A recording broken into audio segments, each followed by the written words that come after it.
Hello दोस्तों, नमस्कार। मैं सतीश कुमार पहलवान गुरुदीन ग्रुप ऑफ कॉलेज के यूट्यूब चैनल पर आप सभी का हार्दिक स्वागत करता हूं।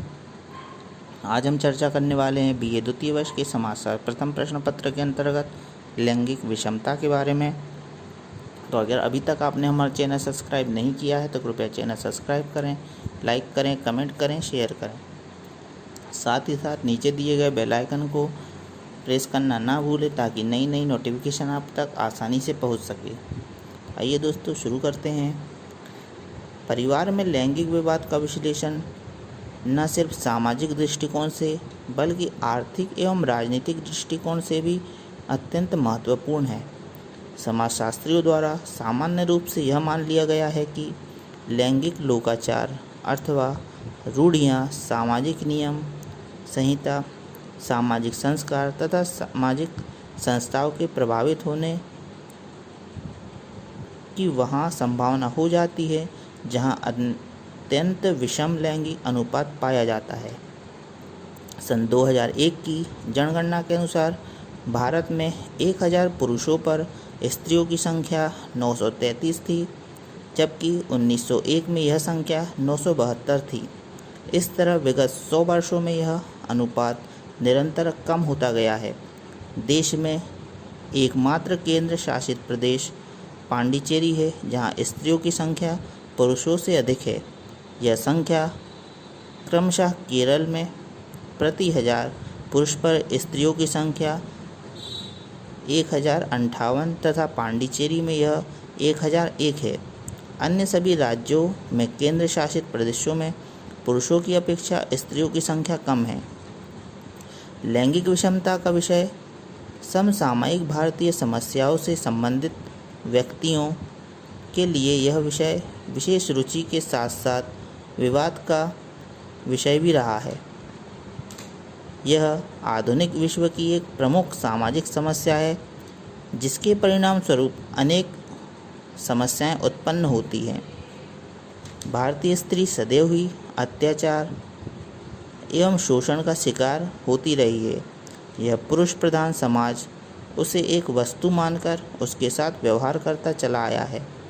भारत में यौन आधारित चेतना की उत्पत्ति प्रायः मध्यवर्गीय परिवारों और उनकी समस्याओं से जुड़ी हुई है।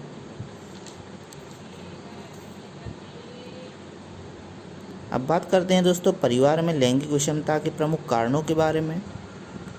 तो इसके अंतर्गत पहला कारण आता है बाल विवाह।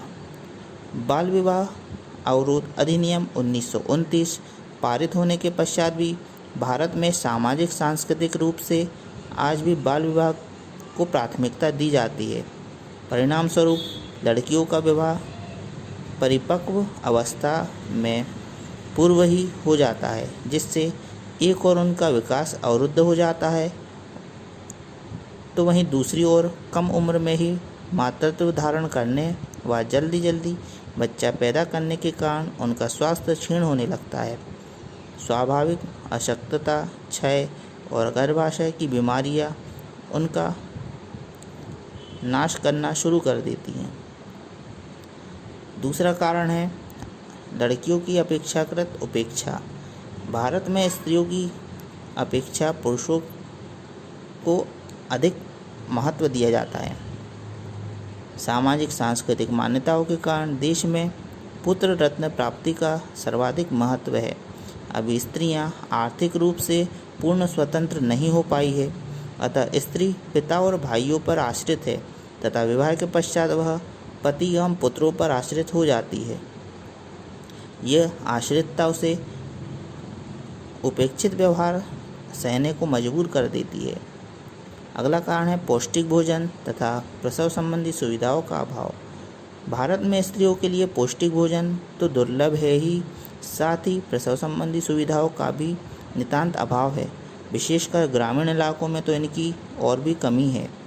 चिकित्सीय सुविधाओं के अभाव के कारण स्त्रियों की असामाजिक तथा दुखद मृत्यु हो जाती है। यही कारण है कि भारत में 15 वर्ष से 30 वर्ष की आयु में ही स्त्रियों की अधिक मृत्यु हो जाती है। अगला कारण है कन्याओं की भ्रूण हत्या। भारत में अत्यंत ही प्राचीन काल से शिशु कन्या का हत्या का प्रचलन रहा है। इस प्रचलन के कारण कन्याओं की जन्म के साथ ही हत्या कर दी जाती थी। इस कारण भी भारत में पुरुषों की तुलना में स्त्रियों की संख्या कम है। सन 1921 ईस्वी की जनगणना के प्रतिवेदन में इस तथ्य को स्वीकार करते हुए लिखा गया है कि लड़कों और लड़कियों का असमान अनुपात कभी कभी इस बात का द्योतक माना गया है कि भारत में अभी भी कन्या हत्या पूर्णतया बंद नहीं हो पाई है। यह प्रथा केवल नीची जातियों में ही नहीं बल्कि जाट, खत्री, गुर्जर, राजपूत जैसी सम्मानित और प्रसिद्ध जातियों में भी कुछ हद तक प्रचलित है। अगला कारण है पुरुष शिशु का अधिक जन्म। भारतीय जनगणना के आंकड़ों से स्पष्ट है कि भारत में स्त्रियों की तुलना में शिशु का जन्म अधिक होता है। इस अधिकता के कारण लिंग विषमता की समस्या उत्पन्न हो जाती है। भारत में 15 वर्ष से 30 वर्ष की आयु में स्त्रियों की मृत्यु अधिक होती है। इसका कारण यह है कि यह प्रसवकाल की अवधि होती है, जहां एक ओर पुरुष शिशुओं का अधिक जन्म होता है, वहां दूसरी ओर स्त्रियों की मृत्यु भी अधिक होती है। इसका स्वाभाविक परिणाम यह होता है कि पुरुषों की अपेक्षा स्त्रियों की संख्या कम हो जाती है। अगला कारण है पर्दा प्रथा। पर्दा प्रथा भी भारतीय समाज की एक बुराई की कीमत स्त्रियों को चुकानी पड़ती है। पर्दा प्रथा के कारण औरतों के स्वास्थ्य में निरंतर गिरावट होती रहती है। सामाजिक मर्यादाओं के कारण औरतें अपनी बीमारी को नहीं बतलाती। इस कारण भी अनेक स्त्रियों की मृत्यु का शिकार होना पड़ता है। अगला कारण है निर्धनता।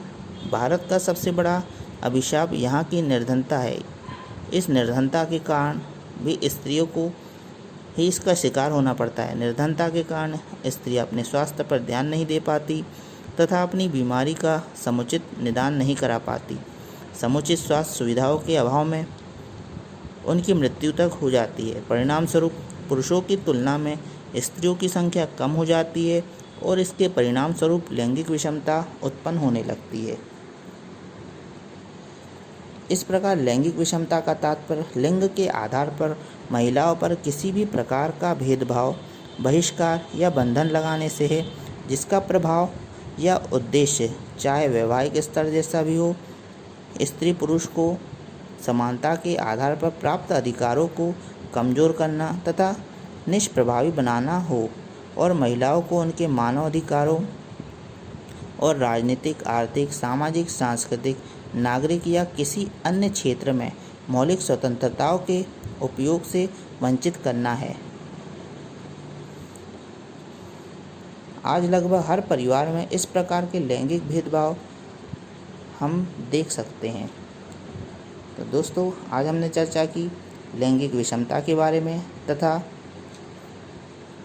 लैंगिक विषमता के कारणों के बारे में। आपको वीडियो कैसा लगा कमेंट बॉक्स में अवश्य लिखें। नए वीडियो के साथ मैं आपके समक्ष पुनः उपस्थित होऊंगा। तब तक के लिए नमस्कार।